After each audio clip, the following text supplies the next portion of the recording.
राधा बल्लभ श्री हरिवंश। राधा बल्लभ श्री हरिवंश।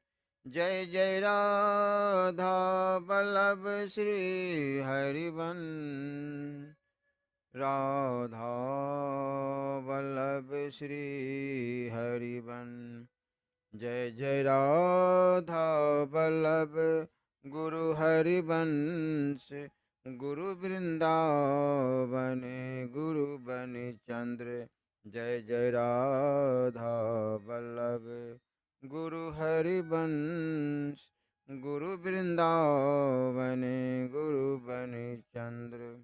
ओम श्री परमात्मने नमः। श्री गणेशाय नमः। संसार, शरीर और संपूर्ण कर्मों में सूक्ष्म वासना और अहं भाव का सर्वथा त्याग। संसार के संपूर्ण पदार्थ माया के कार्य होने से सर्वथा अनित्य है और एक सच्चिदानंद घन परमात्मा ही सर्वत्र संभाव से परिपूर्ण है। ऐसा ढूंढ निश्चय होकर शरीर सहित संसार के संपूर्ण पदार्थों में और संपूर्ण कर्मों में सूक्ष्म वासना का सर्वथा अभाव हो जाना, अर्थात अंतकरण में उनके चित्रों का संस्कार रूप से भी न रहना एवं शरीर अहं भाव का सर्वथा अभाव होकर मन, वाणी और शरीर द्वारा होने वाले संपूर्ण कर्मों में कर्तापन के अभिमान का लेश मात्र भी न रहना, ये भी बहुत बड़ा त्याग है।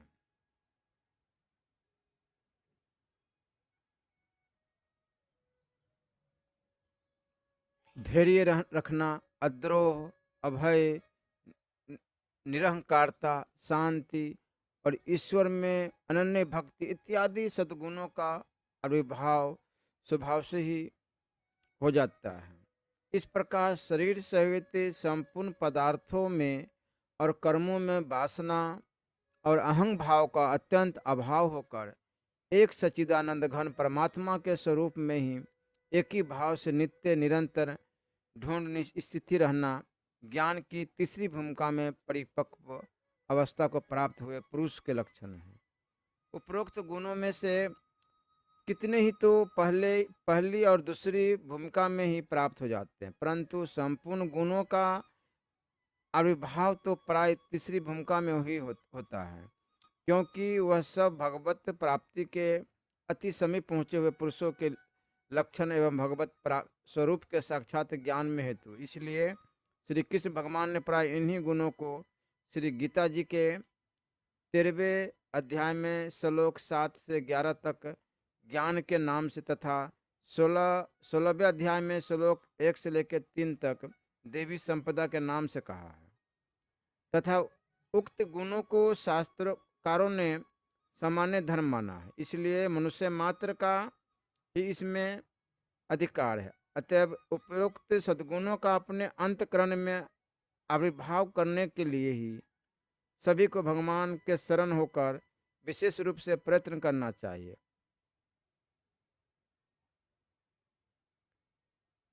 बिना त्याग किए भगवत प्राप्ति का होना असंभव है। उनमें पहली श्रेणियों के त्याग तो उन ज्ञान की प्रथम भूमिका के लक्षण और छठी श्रेणी के त्याग तक दूसरी से भूमिका के लक्षण बताए गए हैं। मनुष्य जीवन का मनुष्य जीवन का चरम लक्ष्य आंतरिक आनंद की प्राप्ति है। आत्यंतिक आनंद परमात्मा में है। अतः परमात्मा की प्राप्ति ही मनुष्य जीवन का एकमात्र उद्देश्य है। इस उद्देश्य की सिद्धि के लिए शास्त्रकारों और महात्माओं ने अधिकारी के अनुसार अनेक उपाय और साधन बतलाए हैं, परंतु विचार करने पर उन समस्त साधनों में परमात्मा की शरणागति के समान सरल, सुगम, सुख साध्य साधन अन्य कोई सा भी नहीं प्रतीत होता। इसलिए प्राय सभी शास्त्रों में इसकी प्रशंसा की गई है कि श्रीमद् भागवत गीता में तो उपदेश का आरंभ और पर्यवसान दोनों ही शरणागति में होते हैं। जैसे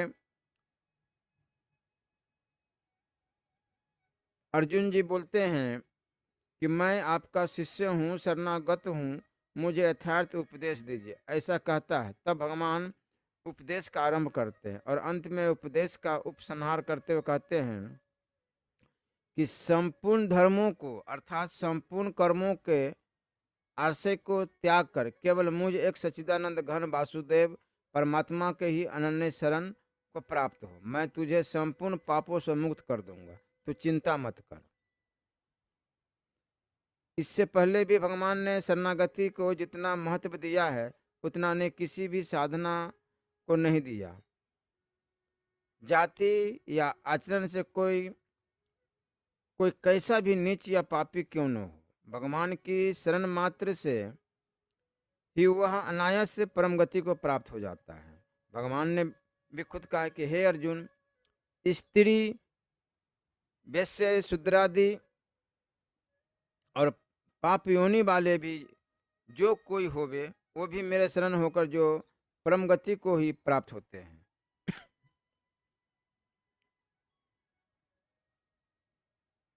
इस अक्षर ही ब्रह्म स्वरूप है, यह अक्षर ही पर रूप है।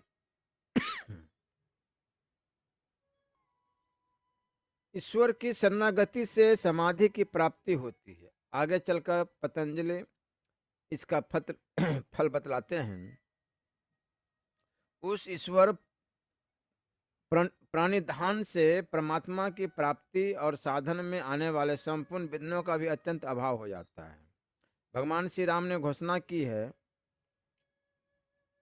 यह तो परमाणु का केवल दिग्दर्शन मात्र है। शास्त्रों में शरणागति की महिमा के असंख्य प्रमाण वर्तमान है, परंतु विचारणीय विषय तो यह है कि शरणागति वास्तव में किससे कहते हैं। केवल मुख से कह देना कि हे भगवान मैं आपके शरण हूँ, शरणागति का स्वरूप नहीं है। साधारणतया शरणागति का अर्थ क्या किया जाता है, मन, वाणी और शरीर को सर्वत्व भाव से भगवान के अर्पण कर देना, परंतु यह अर्पण भी केवल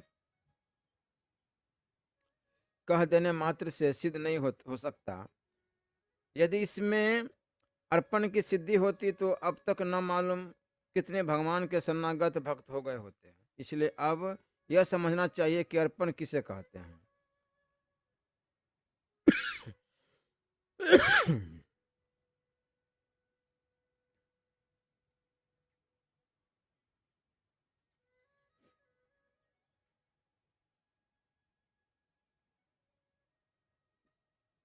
शरण, आश्रय, अनन्य भक्ति, विचारणी भक्ति, अवलंबन, निर्भरता और आत्मसमर्पण आदि शब्द प्राय एक ही अर्थ के बोधक है। एक परमात्मा के सिवा किसी का किसी भी काल में कुछ भी सहारा न समझकर लज्जा, भय, मान, बड़ाई और आसक्ति को त्याग कर शरीर और संसार में अहंता ममता से रहित होकर केवल एक परमात्मा को ही अपना परम आश्रय, परम गति और सर्वस्व समझना तथा अनन्य भाव से अतिशय श्रद्धा, भक्ति और प्रेम पूर्वक निरंतर भगवान के नाम, गुण, प्रभाव और स्वरूप का चिंतन करते रहना और भगवान का भजन स्मरण करते हुए ही उनकी आज्ञा अनुसार समस्त कर्तव्य कर्मों का निस्वार्थ भाव से केवल भगवान के लिए ही आचरण करते रहना, यही सब प्रकार से परमात्मा के अनन्य शरण होना है। इस शरणागति में प्रधानतः 4 बातें साधक के लिए समझने की है। पहला है सब कुछ परमात्मा का समझकर उसको उसके अर्पण करना। दूसरा, उसके प्रत्येक विधान में परम संतुष्ट रहना, चाहे सुख आवे, दुख आवे, विपत्ति आवे। उसके तीसरा है उनके आज्ञा अनुसार उसी के लिए समस्त कर्तव्य कर्म करना। चौथा है नित्य निरंतर स्वाभाविक ही उसका एक तार स्मरण रखना। इन चारों पर कुछ विस्तार से विचार कीजिए। सर्वस्व अर्पण, सब कुछ परमात्मा के अर्पण कर देने का अर्थ घर द्वार छोड़कर सन्यासी हो जाना या कर्तव्य कर्मों का त्याग कर कर्महीन हो बैठना नहीं है। संसारिक वस्तुओं पर हमने भूल से जो ममता आरोपित कर रखी है, यानी उनमें जो अपनापन है उससे हटा देना है, यानी कि उठा देना है। यही उसकी वस्तु उसको अर्पण कर देना है। वस्तुएं तो उसी की है, हमसे छिन भी जाती है, परंतु हम उन्हें भ्रम से अपनी मान लेते हैं। इसी से छीनने के समय हमें रोना भी पड़ता है। एक धनी सेठ का बड़ा कारोबार है। उस पर एक मुनीम काम करता है। सेठ ने उसको ईमानदार और कर्तव्यपरायण समझकर संपत्ति की रक्षा, व्यापार के संचालन और नियमानुसार व्यवहार करने का सारा भार सौंप रखा है। अब मुनीम का यही काम है कि वह मालिक की किसी भी वस्तु पर अपना किंचित भी अधिकार न समझकर, किसी पर ममता या अहंकार न रखकर, मालिक की आज्ञा और उसकी नियत की हुई विधि के अनुसार समस्त कार्य बड़ी दक्षता, सावधानी और ईमानदारी के साथ करता रहे। करोड़ों का लेन देन करे, करोड़ों की संपत्ति पर मालिक की भांति अपनी संभाल रखे, मालिक के नाम से हस्ताक्षर करे, परंतु अपना कुछ भी न समझे। मूलधन मालिक का, कारोबार में होने वाला मुनाफा मालिक का और नुकसान का उत्तरदायित्व भी मालिक का। यदि वह मुनीम कहीं भूल, प्रमाद या बेईमानी से मालिक के धन को अपना समझकर अपने काम में लाना चाहे, मालिक की संपत्ति या नफे की रकम पर अधिकार कर ले, तो वह चोर, बेईमान या अपराधी समझा जाता है। न्यायालय में मुकदमा जाने पर वह संपत्ति उससे छीन ली जाती है, उसे कठोर दंड मिलता है और उसके नाम पर इतना कलंक लग जाता है जिससे वह सब में अविश्वासी समझा जाकर सदा के लिए दुखी हो जाता है। इसी प्रकार यदि मालिक की कोठी का भार संभाल कर वह काम करने से जी चुराता है, मालिक के नियमों को तोड़ता है, तो भी वह अपराधी होता है। अतः मुनीम के लिए यह दोनों ही बातें निषिद्ध है। इसी तरह यह समस्त जगत उस परमात्मा का है। वही एवं मात्र पदार्थों को उत्पन्न करने वाला, वही नियंत्रण करता है, वही आधार और वही स्वामी है। उसी ने हमको हमारे कर्मवश जैसी होनी जो स्थिति मिलनी चाहिए थी, उसी में उत्पन्न कर अपनी कुछ वस्तुओं की संभाल और सेवा का भार दे दिया है और हमारे लिए कर्तव्य की विधि भी बतला दी है। परंतु हमने भ्रम से परमात्मा के पदार्थों को अपना मान लिया है, इसीलिए हमारी दुर्गति होती है। यदि हम अपनी इस भूल को मिटाकर यह समझ ले कि जो कुछ है सो परमात्मा का है, हम तो उसके सेवक मात्र है, उसकी सेवा करना ही हमारा धर्म है, तो वह परमात्मा हमें ईमानदार समझकर हम पर प्रसन्न होता है और हम उसकी कृपा और पुरस्कार के पात्र होते हैं। माया के बंधन से छूटना ही सबसे बड़ा पुरस्कार है। जो कुछ है सो परमात्मा का है, इस बुद्धि के आ जाने पर ममता चली जाती है और जो कुछ है सो परमात्मा का ही है, इस बुद्धि से अहंकार नाश हो जाता है। यानी एक परमात्मा को इस जगत का उपादान और निमित्त कारण समझ लेने से उसमें ममता और अहंकार में और मैं मेरा पन नष्ट हो जाता है। मैं मेरा ही बंधन है। भगवान का शरणागत भक्त मैं मेरा के बंधन से मुक्त होकर परमात्मा से कहता है कि बस केवल एक तू ही तू है, सब तेरा ही है, यही अर्पण है। इस अर्पण की सिद्धि हो जाने पर साधक बंधन मुक्त हो जाता है, उसे किसी प्रकार की कोई चिंता नहीं रहती। जो चिंता करता है अपने को बंधा हुआ मानता है और बंधन से मुक्ति चाहता है, वह वास्तव में परमात्मा के तत्व को जानकर उनके शरण नहीं हुआ। अपने उद्धार की चिंता तो शरणागति के साधक के चित्त से भी चली जाती है। वास्तव में बात भी यही है। शरण ग्रहण करने पर भी यदि शरणागत को चिंता करनी पड़े तो वह शरण ही कैसी है। जो किसी की शरण होता है उसकी चिंता उसके स्वामी को ही तो रहती है। जो जाको शरणो लियो ताकई ताकी लाज, उल्टे जल मछली चले बहो जात गजराज। जब कबूतर के शरणागत हो जाने पर दया और शरणागत बंसलता के वशीभूत हो, महाराज शिवी अपने शरीर का मांस देकर उसकी रक्षा कर सकते हैं। तब वह परमेश्वर जो अनाथों का नाथ है, दया का अनंत अथाह सागर है, जगत के इतिहास में शरणागत बसंता की बड़ी से बड़ी घटना, जिसकी शरणागत वसंता के सामने सागर की तुलना में एक जल कण के सदृश भी नहीं। क्या शरण होने पर वो हमारी रक्षा और उद्धार नहीं करेंगे?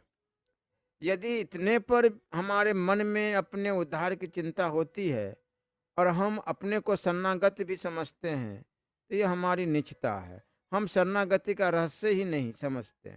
वास्तव में शरणागत भक्त को उद्धार होने न होने से मतलब ही क्या है? वह तो अपने आप को मन बुद्धि सहित उसके चरणों में समर्पित कर सर्वथा निश्चिंत हो जाता है। उसे उद्धार की परवाह ही क्यों होने लगी? शरणागति के रहस्य को समझाने वाले भक्त के लिए उद्धार की चिंता करना तो दूर रहा, वह इस प्रसंग की स्मृति को भी पसंद नहीं करता। यदि भगवान स्वयं कभी उससे उद्धार की बात कहते हैं, तो वह अपनी शरणागति में त्रुटि समझकर लज्जित और संकुचित होकर अपने को धिक्कारता है। वह समझता है कि यदि मेरे मन में कहीं मुक्ति की इच्छा छिपी हुई न होती, तो आज इस अप्रिय प्रसंग के लिए अवसर ही क्यों आता। मुक्ति तो भगवत प्रेम का पासांग मात्र है। उस प्रेम बंधन को, प्रेम धन को छोड़कर पासांग की इच्छा करना अत्यंत लज्जा का विषय है। मुक्ति की इच्छा को कलंक समझकर और अपनी दुर्बलता तथा निश्चितता का अनुभव कर भगवान पर अपना अविश्वास जानकर वह परमात्मा के सामने एकांत में रोकर पुकार उठता है कि हे प्रभु, जब तक मेरे हृदय में मुक्ति की इच्छा बनी हुई है, तब तक मैं आपका दास कहाँ। मैं तो मुक्ति का ही गुलाम हूँ, आपको छोड़कर अन्य की आशा करता हूँ, मुक्ति के लिए आपकी भक्ति करता हूँ, और इतने पर भी अपने को निष्काम प्रेमी शरणागत भक्त समझता हूँ। नाथ, यह मेरा दंभाचरण है। स्वामी, दया दया कर इस दंभ का नाश कीजिए। मेरे हृदय से मुक्ति रूपी स्वार्थ की कामना का भी मूलच्छेदन कर अपने अनन्य प्रेम की भिक्षा दीजिए। आप शरीक अनुपम में दया में से कुछ मांगना अवश्य ही लड़कपन है, परंतु आतुर क्या नहीं करता। इस तरह से शरणागत भक्त सब कुछ भगवत दर्पण कर सब प्रकार से निश्चिंत हो रहता है। भगवान के प्रत्येक विधान में संतोष होना चाहिए। इस अवस्था में जो कुछ होता है वह उसी में संतुष्ट रहता है। प्रारब्ध बस अनिच्छा या परीक्षा से जो कुछ भी लाभ हानि सुख दुख की प्राप्ति होती है, वो उसको परमात्मा का दयापूर्ण विधान समझकर सदा सम्मान भाव से संतुष्ट, निर्विकार और शांत रहता है।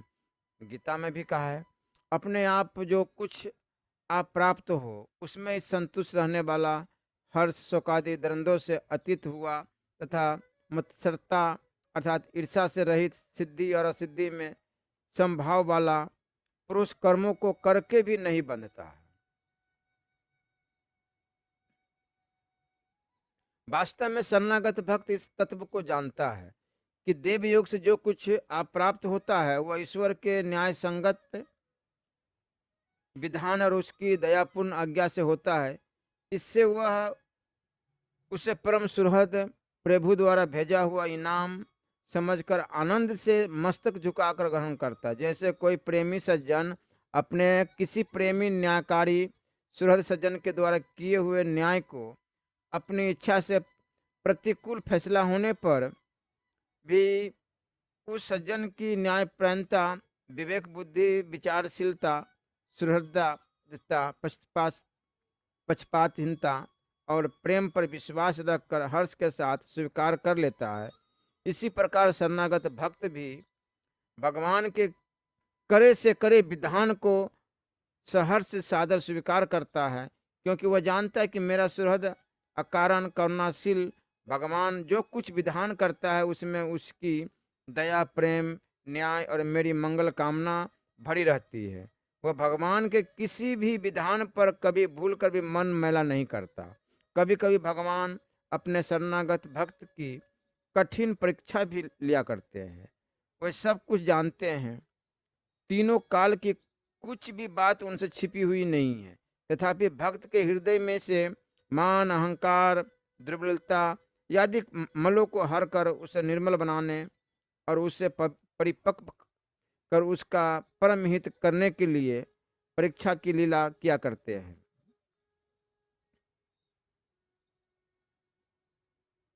जो परमात्मा के प्रेमी सज्जन शरणागति के तत्व को समझ लेते हैं, उन्हें तो कोई भी विषय अपने मन से प्रतिकूल प्रतीत ही नहीं होता। जैसे कि बाजीगर की कोई भी चेष्टा उसके जमूरे को अपने मन से प्रतिकूल या दुखदायक नहीं दिखती। वह अपने स्वामी की इच्छा के अधीन होकर बड़े हर्ष के साथ उसकी प्रत्येक क्रियाओं को स्वीकार करता है। इसी प्रकार भक्त भी भगवान की प्रत्येक लीला में प्रसन्न रहता है। वह जानता है कि यह सब मेरे नाथ की माया है। वह अद्भुत खिलाड़ी नाना प्रकार के खेल करते हैं। मुझ पर तो उनकी अपार दया है, जो उन्होंने अपनी लीला में मुझे साथ रखा है। यह मेरा बड़ा सौभाग्य है जो मैं उस लीलामय की लीलाओं का साधन बन सका हूँ। यूँ समझकर वह उसकी प्रत्येक लीला में, उसके प्रत्येक खेल में उसकी चातुरी और उसके पीछे उसका दिव्य दर्शन कर पद पद पर प्रसन्न होता है। यह तो सिद्ध शरणागत भक्त की बात है। परंतु शरणागति का साधक भी प्रत्येक दुख सुख को उसका दयापूर्ण विधान मानकर प्रसन्न होता है। यहाँ पर यह प्रश्न होता है कि सुख की प्राप्ति में तो प्रसन्न होना स्वाभाविक है, युक्तियुक्त है, परंतु दुख में सुख की तरह प्रसन्न होना कैसे संभव है? इसका उत्तर यह है कि परमात्मा के तत्व को जानने वाले पुरुष की दृष्टि में तो सुख की प्राप्ति से होने वाली प्रसन्नता और शांति भी विकार ही है। वह तो पुण्य पाप बस प्राप्त होने वाले अनुकूल या प्रतिकूल विषयजन्य सुख दुख दोनों से ही अतीत है। परंतु साधन काल में भी प्रसन्नता तो होनी ही चाहिए। जैसे कठिन रोग के समय बुद्धिमान रोगी सदवेद द्वारा दी हुई अत्यंत कटु उपयोगी औषधि का भी सहर्ष सेवन करता है और वेद का बड़ा उपकार मानता है।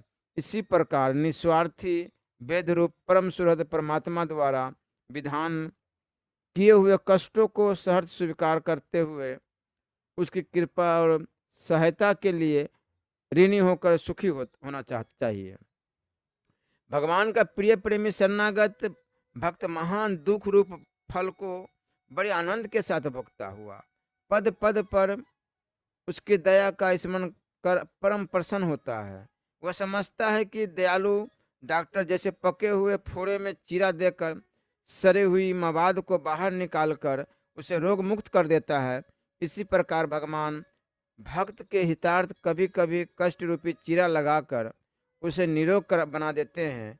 इसमें उनकी दया ही भरी विधान रहती है। यह समझकर भक्त अपने भगवान के प्रत्येक विधान में परम संतुष्ट रहता है। वह दुख से उद्विग्न नहीं होता और सुख की स्फुरहा नहीं करता।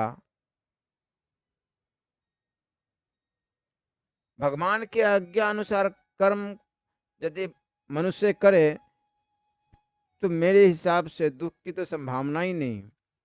इसलिए सुख की इच्छा न रहने के कारण वह आसक्ति या कामना बस कोई भी निषिद्ध कार्य नहीं कर सकता।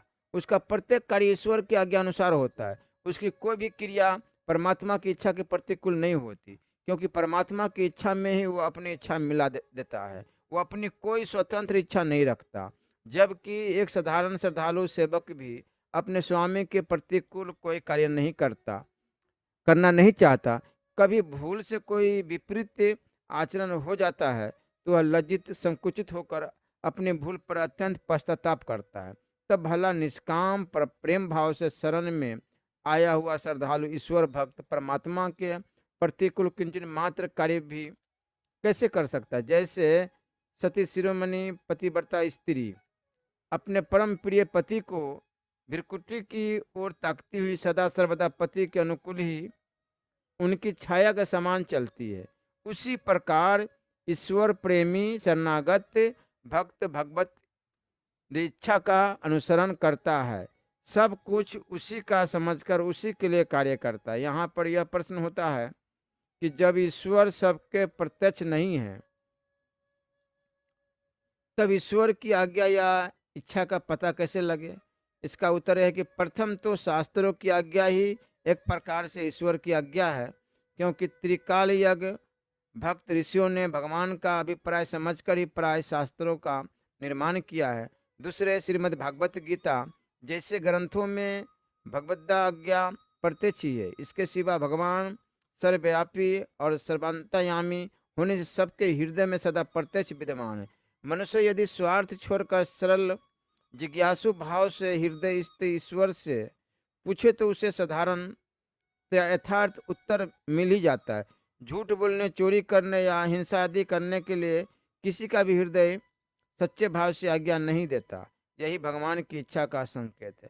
अंतःकरण पर अज्ञान का विशेष आवरण होने के कारण जिस प्रश्न के उत्तर में शंकायुक्त जवाब मिले, उसके निर्णय करने में हमारी बुद्धि समर्थ न हो, उस विषय में स्वार्थ रहित सदाचारी धर्म के तत्व को जानने वाले पुरुषों से पूछकर निर्णय कर लेना चाहिए। जिस विषय में अपने मन में शंका न हो, उस विषय में भी उत्तम पुरुषों से परामर्श कर लेना तो लाभदायक ही है, क्योंकि जब तक मनुष्य परमात्मा को तत्व से नहीं जान लेता, तब तक भ्रम में कहीं कहीं असत्य का सत्य के रूप में प्रतीत हो जाना संभव है। इसलिए निर्णित विषयों को भी सत्पुरुषों के संपत्ति से मार्जन कर लेना उचित है। अंतःकरण शुद्ध होने पर परमात्मा का संकेत यथार्थ समझ में आने लगता है। फिर साधक जो कुछ करता है सो प्राय सब ईश्वर के अनुकूल ही रह करता है। इसलिए हर समय भगवत चिंतन, भगवत नाम जप जो भी प्रिय हो, राम कृष्ण हरि हरि, शिव राधा राधा, एक नाम पकड़ के हमेशा जप करते रहना चाहिए। रामायण, गीता जी है, इनका भी स्वाध्याय अवश्य करनी चाहिए बीच में। श्री राधा वल्लभ लाल की जय।